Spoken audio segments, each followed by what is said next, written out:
हनुमान जी को मृत्यु दंड देने पहुँचे प्रभु श्री राम। पढ़िए पौराणिक कथा। मंगलवार का दिन हनुमान जी की आराधना के लिए है। हनुमान जी भक्त शिरोमणि हैं, श्री राम उनके प्रभु हैं और उनके लिए वह असंभव को भी संभव कर देते हैं। हनुमान जी की कई कथाएं आपने सुनी और पढ़ी होंगी। उनमें से एक कथा के बारे में हम आज आपको बताने जा रहे हैं। जब भगवान श्री राम अपने भक्त हनुमान को मृत्यु दंड देने के लिए धनुष पर बाण चढ़ाए सरयू नदी के तट पर पहुंच गए। ऐसा क्यों हुआ है, पढ़े ये कथा। एक समय की बात है, काशी नरेश राम जी के दर्शन करने के लिए अयोध्या जा रहे थे। तभी नारद जी ने उनको रोक लिया और बोले कि वे राम जी के दरबार में जाकर सबको प्रणाम करें, लेकिन विश्वामित्र जी को ना करें। काशी नरेश ने ऐसा करने का कारण पूछा तो नारद जी ने कहा कि आपको पता चल जाएगा। वे राम दरबार में जाकर वैसा ही किए जैसे नारद जी ने कहा था। काशी नरेश के प्रणाम न करने से विश्वामित्र जी नाराज हो गए और इसके बारे में भगवान श्री राम से कहा। उन्होंने कहा कि काशी नरेश ने भरी सभा में सबको प्रणाम किया, लेकिन उन्हें प्रणाम नहीं किया। ये उनका अपमान है। आप मर्यादा पुरुषोत्तम हो, मर्यादा के मान के लिए काशी नरेश को दंड दो। श्री राम बोले कि आपका अपमान मेरा अपमान है। मैं प्रण लेता हूँ कि आज सूर्यास्त तक काशी नरेश का वध कर डालूंगा। ये बात सुनकर काशी नरेश डरकर नारद जी के पास गए और इससे बचने का मार्ग पूछा। नारद जी ने कहा कि आप माता अंजनी के पास जाएं और अपने प्राण रक्षा का वचन ले लें। काशी नरेश माता अंजना के पास गए और उनके चरण पकड़ लिए। माँ अंजना ने कारण पूछा तो बोले कि पहले आप रक्षा का वचन दीजिए। वचन मिलने के बाद उन्होंने पूरी घटना बताई। तब माता अंजना भी परेशान हो गई। उन्होंने पुत्र हनुमान को पुकारा। माता की पुकार पर हनुमान जी प्रकट हो गए। तब माता ने हनुमान जी की प्रशंसा की और वचन लिया कि जो कहेगी उनको करना होगा। माता की बात कैसे टाल सकते थे। हनुमान जी ने वचन दे दिया। तब माता अंजनी ने काशी नरेश की रक्षा की बात उनसे कही। इस पर हनुमान जी दुविधा में पड़ गए। एक तरफ माता का वचन है और दूसरा प्रभु श्री राम जी का प्रण। बुद्धि विद्या के स्वामी हनुमान जी काशी नरेश को अपने साथ लेकर सरयू तट पर पहुँचे।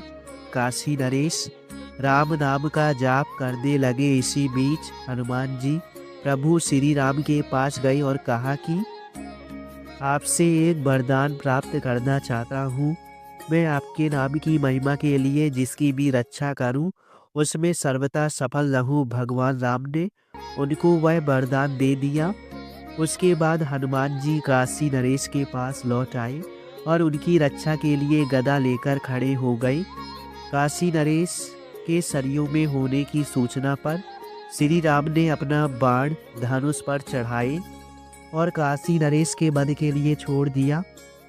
बाण आता देख हनुमान जी ने काशी नरेश को जोर जोर से राम नाम का जाप करने को कहा। वे वैसा ही करने लगे। बाण काशी नरेश की परिक्रमा करके वापस आ गया। प्रभु श्री राम ने दूसरा बाण छोड़ा तो हनुमान जी ने काशी नरेश को सीताराम सीताराम का जाप करने को कहा। वे वैसा ही करने लगे। बाण फिर से उनकी परिक्रमा करके वापस हो गया। इस घटना से भगवान राम और क्रोधित हो गए। उनको पता चला कि काशी नरेश की रक्षा में हनुमान जी स्वयं वहां मौजूद हैं। भगवान राम तीसरा बाण धनुष पर चढ़ाकर सरयू तट पर स्वयं पहुंच गए। उन्होंने कहा कि आज वे काशी नरेश के साथ हनुमान जी को भी प्राण दंड देंगे। प्रभु राम को आते देख हनुमान जी ने काशी नरेश को जय सीताराम जय जय हनुमान का जाप करने को कहा। काशी नरेश ने प्रभु राम के प्रचंड स्वरूप को देखकर डर गए थे, लेकिन वे जोर जोर से जय सीताराम जय जय हनुमान का जाप करने लगे। प्रभु और भक्त के बीच विचित्र स्थिति को देखकर वशिष्ठ जी हनुमान जी को समझाने गए, लेकिन हनुमान जी टस से मस नहीं हुए। इसी बीच राम जी तीसरा बाण छोड़ने की तैयारी में थे। तभी विश्वामित्र जी भी वहां आ गए। हनुमान जी ने काशी नरेश से कहा कि तुरंत जाकर विश्वामित्र जी के पैर पकड़ ले। काशी नरेश ने वैसा ही किया। काशी नरेश को चरणों में देखकर विश्वामित्र जी ने राम जी से कहा कि काशी नरेश ने अपनी भूल सुधार ली है और वे अपने कृत्य के लिए क्षमा मांग चुके हैं। अब आप भी उनको क्षमा कर दे। इस पर से हनुमान जी ने सिद्ध कर दिया कि राम नाम में कितनी शक्ति है। यदि आप सभी हमारे YouTube चैनल में धार्मिक कथा और पूजा से संबंधित जानकारी प्राप्त करना चाहते हैं तो हमारे YouTube चैनल को सब्सक्राइब कीजिए, जिससे हमारी वीडियो आप तक पहुंच सके। रावण ने मरते समय बताई थी 3 खास बातें। रावण महापंडित था, वेद, ज्योतिष, तंत्र और योग का ज्ञाता था। वह युद्ध, मायावी कला में भी पारंगत था, लेकिन रावण के कर्म खराब थे। वह क्रूर होने के कारण कामी भी था। हालांकि मरते वक्त उसने लक्ष्मण को जो बातें कही वह आज भी प्रासंगिक मानी जाती है, क्योंकि रावण नीतिज्ञ था। रावण जब मरणासन अवस्था में था तब प्रभु श्री राम ने लक्ष्मण से कहा था कि जाओ उसके पास जाकर शिक्षा ले लो। श्री राम की ये बात सुनकर लक्ष्मण चकित रह गए।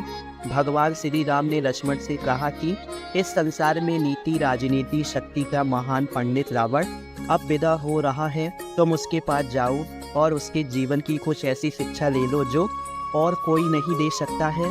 तब लक्ष्मण रावण के चरणों में बैठ गए। लक्ष्मण को अपने चरणों में बैठा देख महापंडित रावण ने लक्ष्मण को 3 खास बातें बताई जो कि जीवन में सफलता की कुंजी है। पहली बात जो लक्ष्मण को रावण ने बताई थी वह यह थी कि शुभ कार्य जितनी जल्दी हो कर डालना चाहिए और अशुभ को जितना टाल सकते हो टाल देना चाहिए, अर्थात शुभस्य शीघ्रम।